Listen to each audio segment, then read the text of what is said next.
I love Craigslist, and I say you shouldn't live in fear. My dad tried to fear me into not going to meet the random people for roommates. He sent me a news story about a kid getting abducted in Moore, which is not too far from us. Yeah. And I literally just told my dad the kid was soft. Like, that's just what I feel. Like, you try to abduct me, I'm coming at you, you know? Try to abduct you. Get in the trunk! My rule was just talking about this the other day. Never get in the trunk. You know, E40 taught me this. You have to shoot me on the spot because I ain't getting in the trunk. I will never get in the trunk. You end up being the guy getting his fingers cut off or something. You know, they're doing weird stuff to you. Let him kill you on the spot. If you're going to do it on the spot. Don't get in the trunk. You want quick and easy death, or you want dismemberment? It's just really how you want to, like, toss that one up. You know, he's a little bitch boy, and you could take him. He just looks intimidating. You know, Chris was trying to sell that DJ equipment before I got it off him. He was trying to sell it on Craigslist, but then, like, he was so afraid of me. Like, hey, I'll be the guy in the alley with the bat, you know? Yeah, it's a thing, man. It's a thing. It's just people trying to, take advantage of something that's free. That's funny that you should bring up buying stuff in an alley. I actually met my dear good friend here buying Canadian maple skateboard decks off of him randomly behind a middle school. That was literally one of our first interactions. Yeah, no, built a bridge in 6th grade. Yeah, but like outside of school, that was like our first actual real, like, when I think about it, like before then, like we built the bridge and then we started hanging out via skateboarding. But I bought Canadian maple decks off you that you were selling out of your trunk for like $10, and I was like, I hardly know this dude, but I don't meet him. Yeah, dude, freaking. Well, Sebastian was going through those boards like crazy, man. We had a friend that was really good skateboarding. He was always going through those Canadian maple boards. Well, I was just saying that was one of our first stories. Like, we were hanging out before then. It's just like that was one of the. Yeah. So capitalism at its finest, baby. That's capitalism at its finest. All right, I paid my taxes on those boards, by the way. Yeah. How did you even order those? Like, when you think about like eBay, when it was still new and it was hot and it was something of value, man. eBay was where it was at. You could buy those 5 at a time for like, I don't know, $100 or something. And that's it's funny that that'll actually move us to. I was thinking about Google. You know, we have a couple businesses, and if you have a business, and you can do fantastic with the Better Business Bureau, you can do fantastic with all those different legitimate sites.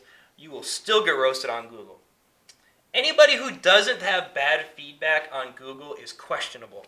And I say this because a company contacted us, and they said, yo, we saw you had some bad feedback. We can get rid of that bad feedback for you. Now, these were people that were just like, all they did was hit the 1 star. Didn't even leave a comment on some of them. Some of them were just like, these guys are scammers, whatever. And you call Google and try to take care of it. They won't take care of it. They really don't care. And so these people called up and they said, for $500, we'll get rid of all your bad feedback. Holy smokes. We'll give you good feedback. Yeah, fake good feedback. One of those like YouTube things. You like mine, I'll like yours. And for $150 a month, we'll keep it gone. That is like a mafioso scam if I've ever seen one. Like, yo, we'll give you protection, but if you don't get it, maybe your house burns down. Maybe I'll blow up your house next time.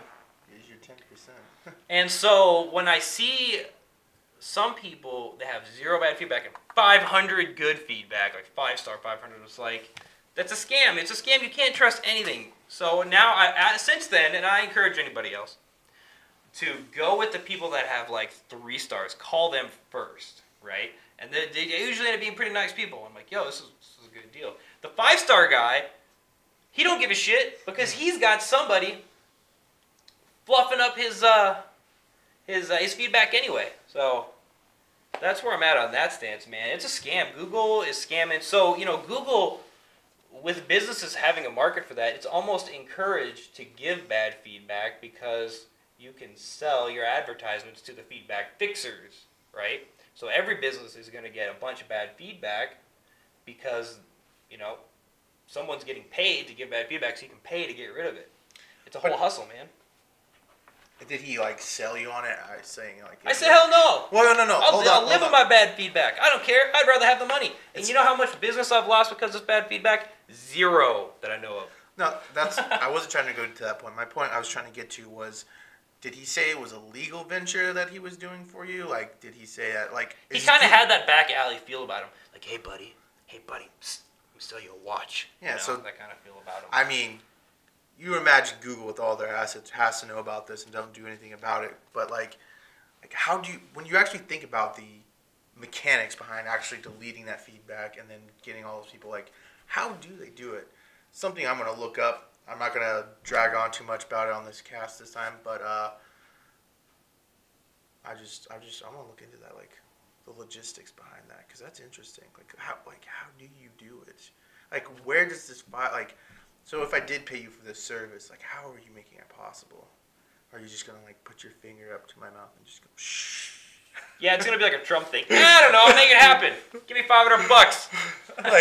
like how does Google know, or do you work at Google? Who's paying for the wall? I don't know. I'll Do make it happen. they work at Google?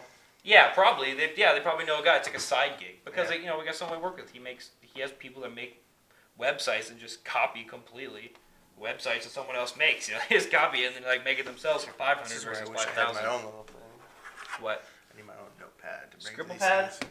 Yeah, dude. Yeah.